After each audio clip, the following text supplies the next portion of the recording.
Hello everyone, स्वागत है आप सभी लोगों का शिक्षा फॉर नौकरी में। इस वीडियो लेक्चर में हम लोग देखने वाले हैं यूटेट उत्तराखंड के लिए मैराथन क्वेश्चंस, और ये जो है मॉडल पेपर रहेगा पेपर नंबर 1 के लिए, यानी कि पेपर 1 के लिए आज हम लोग प्रैक्टिस सेट कराने वाले हैं। एग्जैक्टली सभी क्वेश्चंस को देखेंगे, सभी जितने भी हमारे पास सब्जेक्ट हैं, चाहे वो सीडीपी हो, उसके क्वेश्चन भी डाले हैं मैंने, जैसे हमारे एग्जाम्स में आते हैं, जैसे सीडीपी आता है, ईवीएस आपसे पूछा जाता है, मैथ्स के क्वेश्चन भी मैंने इस वीडियो में इंक्लूड कर दिए हैं, साथ साथ इंग्लिश प्लस हिंदी लैंग्वेज सभी के क्वेश्चन मैंने डाले हैं। प्रैक्टिस हो जाएगी आप लोगों की बिफोर एग्जामिनेशन, तो वीडियो को लास्ट तक देख लेना, काफ़ी यूजफुल रहेगी आप लोगों के लिए। कमेंट भी कर सकते हो। काफ़ी कोशिश कर रहे हैं कि एक आध वीडियो और डाल दी जाए आपकी बिफोर एग्जामिनेशन, जिससे आपका रिवीजन होता रहे। वेब यूआरएल पे भी फॉलो कर सकते हो, क्वेश्चन आप लोगों को वहाँ भी मिलेंगे। अप टू मार्क तो नहीं है, लेकिन धीरे धीरे उस पर अपलोड हो रहे हैं। तो स्टार्ट करते हैं फिर अपनी आज की वीडियो, जिसमें हमने सब सब्जेक्ट के क्वेश्चंस को इंक्लूड किया है। क्वेश्चन नंबर 1 बोलता है भाई, विकलांगता जिसको हम बोलते हैं डिसलेक्सिया निम्नलिखित में से किस गतिविधि विकार से संबंधित है। इंक्लूसिव एजुकेशन में आपको करा चुका हूँ। समावेशी शिक्षा का टॉपिक दोबारा रिमाइंड करा रहा हूँ, ज़रूर देख के जाना। और समावेशी शिक्षा के अंतर्गत जो लर्निंग डिसेबिलिटी है, ठीक है, इसके सारे पार्ट्स को आप देख के जाना, उससे ज़्यादा रिलेट करते हैं क्वेश्चन। दूसरा, इंक्लूसिव एजुकेशन क्यों लगाया जाता है, कहाँ कहाँ पर ज़रूरी होता है, क्या क्या चीज़ों की रिक्वायरमेंट होती है समावेशी शिक्षा की। सेपरेट वीडियोज़ बनी है, प्लेलिस्ट देख लेना, चैनल पर मिल जाएगी आपको। यूटेट 2022 की जो प्लेलिस्ट है, उसमें बहुत सारी वीडियोस, हमने मॉक टेस्ट भी मिलेंगे आपके। अगर आज आप देखेंगे तो इस समय आपको कुछ नया नहीं पढ़ना है, केवल जो आपने पढ़ा है वही रिवाइज करना है, क्योंकि 30 में आपका पेपर है। तो all the very best. Start करेंगे कि ये डिसलेक्सिया निम्नलिखित में से किस गतिविधि से संबंधित है। पढ़ने से है, व्यवहार संबंधी है, भाषण से है, या फिर गणितीय विकार है। तो भाई मैंने आपको बताया था, डिसलेक्सिया का मतलब होता है पठन संबंधी विकार। ऑप्शन नंबर ए, जिसको हम बोलते हैं रीडिंग डिसऑर्डर है, ये एक प्रकार का, जिसमें बच्चा जो है पढ़ नहीं पाता, किसी भी चीज़ को लिखी हुई चीज़ों को पढ़ने में उसको प्रॉब्लम होती है, और जो साउंड्स होती हैं उनको इमेजिन करने में प्रॉब्लम होती है। और ये जो चीज़ें होती हैं सारी माइंड रिलेटेड होती हैं, यानी कि माइंड में जो डिजीज़ हो जाती है, जो माइंड में पिक्चर बनती है किसी चीज़ को पढ़ते हुए, तो वो सारी चीज़ें जो है बंद हो जाती हैं इस डिसऑर्डर में, जो डिसलेक्सिया कहलाता है। नेक्स्ट पढ़ेंगे भाई क्वेश्चन नंबर 2 के साथ में। संप्रेषण संबंधी अक्षमता है। संप्रेषण का मतलब क्या होता है पता है? कम्युनिकेशन जो बोलते हैं इंग्लिश में। तो संप्रेषण संबंधी अक्षमता डिसेबिलिटी क्या है? डिसलेक्सिया है, डिसकैलकुलिया है, डिसफेजिया है, या डिसग्राफिया है। तो ये सारी चीज़ें मैंने आपको प्रीवियस वीडियो में, स्पेशली जो इंक्लूसिव एजुकेशन की वीडियो थी, उसमें मैंने आप लोगों को समझा दिया था इसको। तो संप्रेषण संबंधित अक्षमता जो है, राइट आंसर है हमारे पास ऑप्शन नंबर सी, डिसफेजिया जो है, जिसमें बच्चा जो है बोल नहीं पाता, इसको हम बोलते हैं लैंग्वेज डिसऑर्डर भी बोला जाता है इसको। भाषण संबंधी जो विकार होता है, बात क्लियर हो गई। और ये किसकी वजह से होती है? ड्यू टू ब्रेन में जो भी डिजीजेज हो जाती हैं, या ब्रेन कमज़ोर होता है, मस्तिष्क कमज़ोर होता है, या ब्रेन डैमेज हो गया, किसी भी चोट लग गई है, कोई इंजरी हो गई है ब्रेन में, तो उसकी वजह से जो है ये सारी चीज़ें हो जाती हैं। और कम्युनिकेशन जो लैंग्वेज है, भाषा संबंधित विकार जो आ जाते हैं, तो डिस्फेजिया के अंतर्गत आ गए हैं संप्रेषण संबंधी अक्षमता। डिसलेक्सिया भी हमने देख लिया है। डिसकैलकुलिया का मतलब होता है जब गणितीय कैलकुलेशंस नहीं कर पाता बच्चे, मैथमेटिक्स कैलकुलेशन नहीं कर पाता है, नंबर्स को समझने में प्रॉब्लम होती है, तो वहाँ आ गया आपका डिसकैलकुलिया। डिसग्राफिया यानी कि चीज़ों को लिख नहीं पाता, राइटिंग संबंधित डिसऑर्डर डिसग्राफिया कहलाता है। नेक्स्ट बढ़ेंगे क्वेश्चन नंबर 3। निम्न में से कौन सा समावेशी शिक्षा की एक विशेषता नहीं है? देखो मैंने ये क्वेश्चन डाल दिया इस तरीके का कि इनमें से कौन सी, यह केवल विशेष आवश्यकताओं वाले छात्रों के सीखने में ही अभिवृद्धि करता है, ये दिव्यांग बालकों की देखभाल और उनकी शिक्षा और व्यक्तिगत विकास की और सेवा में बदलाव है। समावेशी शिक्षा एक सतत प्रक्रिया है, और यह कोई उपार्जित अवस्था या उत्पाद नहीं है, यह सभी विद्यार्थियों की क्षमताओं को अधिकतम स्तर तक बढ़ाना चाहते हैं। तो राइट आंसर है हमारे पास क्वेश्चन नंबर 3 के लिए ऑप्शन नंबर ए। पूछा गया यहाँ पर समावेशी शिक्षा की एक विशेषता जो नहीं है, तो option number A is the right answer. यह केवल विशेष आवश्यकताओं वाले छात्रों के सीखने में अभिवृद्धि करता है। समावेशी शिक्षा में जो है केवल विशेष आवश्यकता वाले बच्चे ही नहीं रहते, जनरल कैटेगरी के भी बच्चे रहते हैं, और जनरल के साथ साथ जितने भी प्रकार के बच्चे आप देख सकते हैं, चाहे वो कितने ही बैकग्राउंड से आते हो, कैसे भी बैकग्राउंड से आते हो, चाहे वो गरीब हैं, चाहे वो अमीर हैं, या फिर टैलेंटेड हैं, दिव्यांग हैं, डिसेबल्ड हैं, सब प्रकार के बच्चे समावेशी शिक्षा के अंतर्गत इंक्लूड किए जाते हैं। ऐसा ही नहीं कि स्पेशल वाले किए जाते हैं, क्योंकि कई बार ये अवधारणा है हमारी कि समावेशी शिक्षा का मतलब जो भी स्पेशल विकलांग बच्चे हैं वो समावेशी शिक्षा के अंतर्गत आते हैं, ऐसा नहीं है। नेक्स्ट पढ़ेंगे क्वेश्चन नंबर 4 के साथ। निम्नलिखित में से उस विकल्प का चयन करें जो बालू से तेल निकालना मुहावरे का अर्थ व्यक्त करता है। तो यहाँ मैंने हिंदी लैंग्वेज का आपके पास क्वेश्चन आ गया है। बालू से तेल निकालना मुहावरे का मतलब हल्का काम करना, असंभव काम करना, घबरा जाना या फिर मूर्ख व्यक्ति। राइट आंसर है हमारे पास ऑप्शन नंबर बी, असंभव काम करने का काम करना होता है बालू से तेल निकालना मुहावरा। नेक्स्ट बढ़ेंगे, क्वेश्चन आएगा हमारे पास 5। सांप का पर्यायवाची क्या है? इंपॉर्टेंट है भाई। पिक है, कपोत है, इंदुर है या फिर फणी है। तो सांप का पर्यायवाची यानी कि समानार्थी शब्द जो है वो है हमारे पास ऑप्शन नंबर डी, फणी जो है सांप का पर्यायवाची है। इसके अलावा और क्या क्या होते हैं भाई, जैसे नाग भी इसी का है और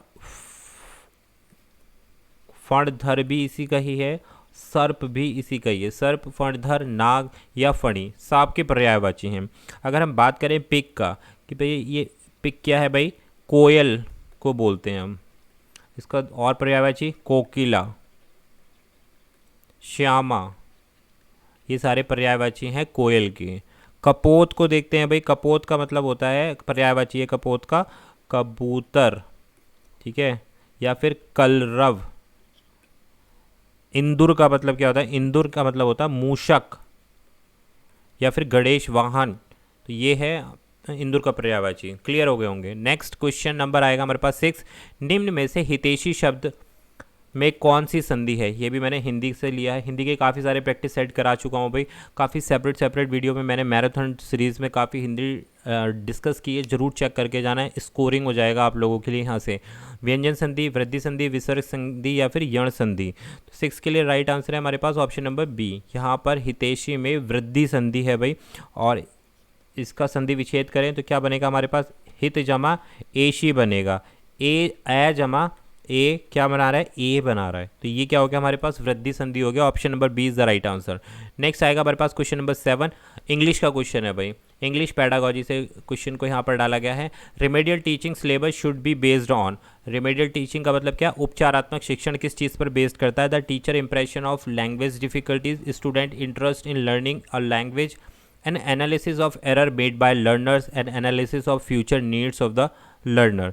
तो करेक्ट आंसर है हमारे पास 7 के लिए ऑप्शन नंबर सी है। ये रिमेडियल टीचिंग क्या होती है? एन एनालिसिस ऑफ एरर्स, जो भी मिस्टेक्स की जाती हैं स्टूडेंट के द्वारा उस पर क्या होता है? विश्लेषण होता है उसका, जो लर्नर्स के द्वारा मिस्टेक्स होती हैं तो उसी को विश्लेषण को करके रेमेडियल टीचिंग दी जाती है, उपचारात्मक शिक्षण दिया जाता है।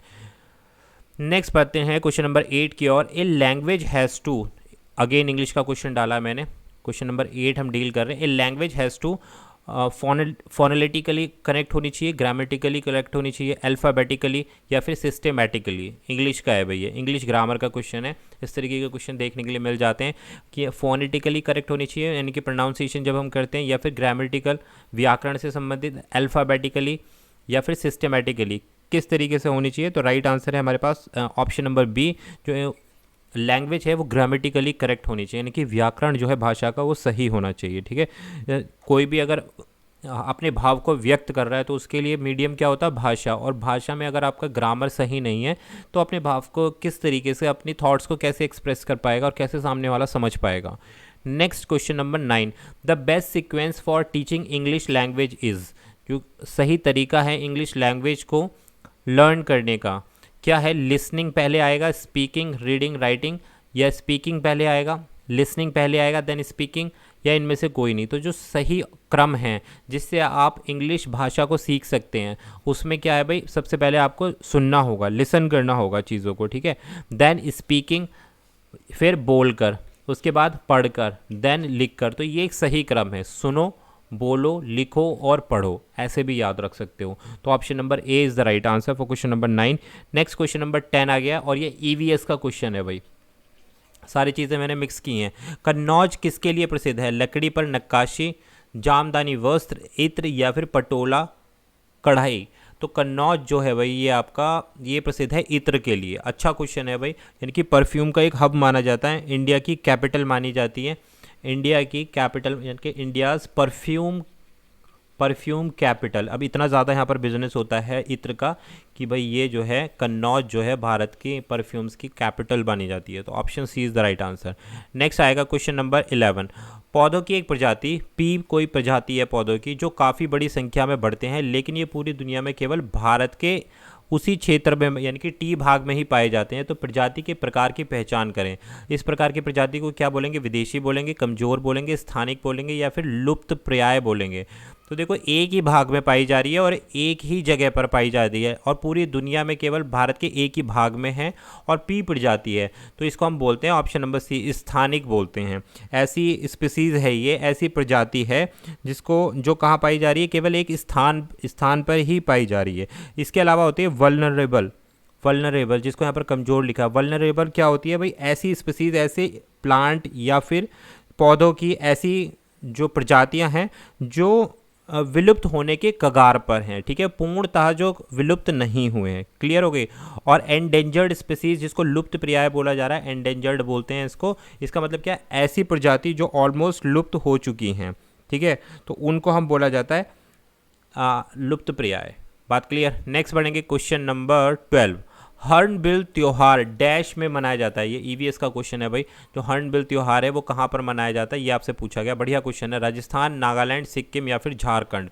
तो हॉर्नबिल त्योहार फेस्टिवल जो है ये मनाया जाता है भाई नागालैंड में मनाया जाता है। तो option number B is the right answer. और इसमें क्या होता है? ये फेस्टिवल हर साल जो है 1 से 10 तारीख के बीच में, 1 से 10 दिसंबर के बीच में इसको सेलिब्रेट किया जाता है नागालैंड में। और यहाँ पर जो है नागालैंड में ये त्यौहार जो है, जो फ्लावर्स होते हैं, फूल होते हैं, फ्लावर्स और फ्लोरा जो होते हैं उनको सेलिब्रेट करता है। यानी कि जो यहाँ की खूबसूरती है उसको यहाँ पर सेलिब्रेट किया जाता है इस फेस्टिवल। इसको हॉर्नबिल त्यौहार बोलते हैं, नागालैंड का है। 1 से 10 दिसंबर के बीच में सेलिब्रेट किया जाता है हर साल। Next question number 13। पियाजे के अनुसार, अब यहाँ पर हम CDP के क्वेश्चन पर पहुँच चुके हैं भाई। तो पियाजे तो जो डेफिनेटली आना है, ज़रूर थ्योरी को देख लेना भाई। मैं अभी इसको कंटिन्यू नहीं कर पाया हूँ थ्योरी को। आने वाली वीडियोस मेरी रहेंगी जो CTET के लिए रहेंगी, उसमें हम डिटेल थ्योरी के साथ में देन MCQs पर डिस्कस करेंगे। तो जो लोग भी CTET की प्रिपरेशन कर रहे हैं तो वो चैनल के साथ बने रहें। पियाजे के अनुसार संज्ञानात्मक विकास का कौन सा चरण वस्तु स्थायित्व की को प्रदर्शित करता है? वस्तु स्थायित्व को इंग्लिश में क्या बोलते हैं?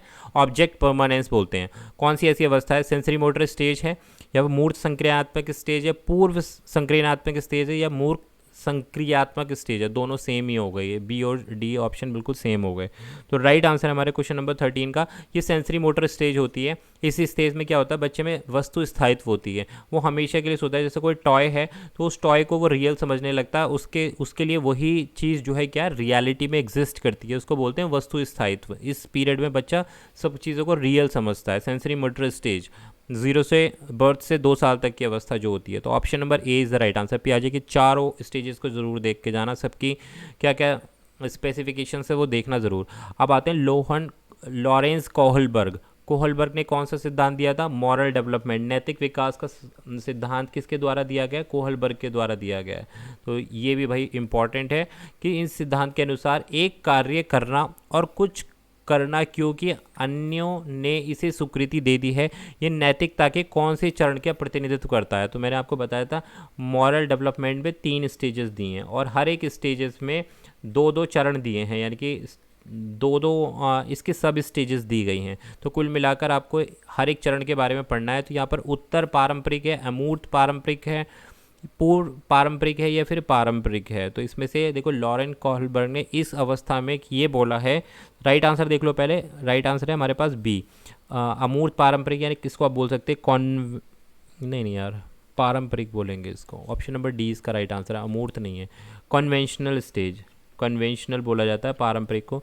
अब इस स्टेज में क्या हो जाता है कि भाई जो सोसाइटी होती है, जो समाज होता है, वो सही और गलत का निर्णय करता है। तो कोई भी बंदा जो मोरालिटी यानी कि जो अपनी नैतिकता है या जो भी अपनी काम है वो करने से पहले वो ये सोचता है कि समाज उसके बारे में क्या बोलेगा, समाज उसको स्वीकृति देगा नहीं देगा इस प्रकार के काम को। तो ये कन्वेंशनल स्टेज में आता है जो लॉरेंस कोहलबर्ग बोलते हैं। तो जो भी डिसीजन है वो डिपेंड करता है सोसाइटी पर यहाँ पर इस अवस्था के अंतर्गत। तो ऑप्शन नंबर डी यहाँ पर राइट आंसर है। नेक्स्ट बढ़ेंगे, क्वेश्चन नंबर आएगा हमारे पास 15। एरिक इरेक्शन से भी मैंने एक क्वेश्चन डाल दिया है। तो एरिक इरेक्शन निम्नलिखित में से किस सिद्धांत से संबंधित है?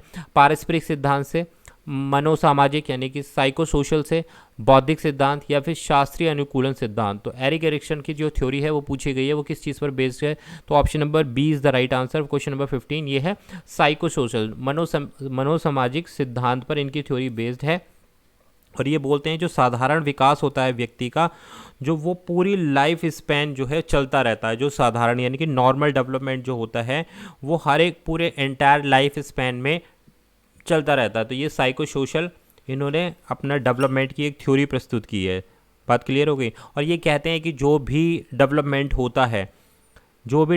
होता है वो किस चीज़ का एक रिजल्ट होता है, वो होता है सोशल इंटरेक्शन का एक रिजल्ट होता है, यानी कि समाज से जो अंतःक्रिया हम करते हैं उसी से ही हमारा डेवलपमेंट होता है। इस तरीके से एरिक एरिक्सन बोलते हैं, इसे बोलते हैं मनोसामाजिक। इसीलिए इन्होंने साइको सोशलिज्म के बारे में इन्होंने ज़्यादा बात की है कि डेवलपमेंट जो है, विकास की जो प्रक्रिया है वो समाज पर निर्भर करती है।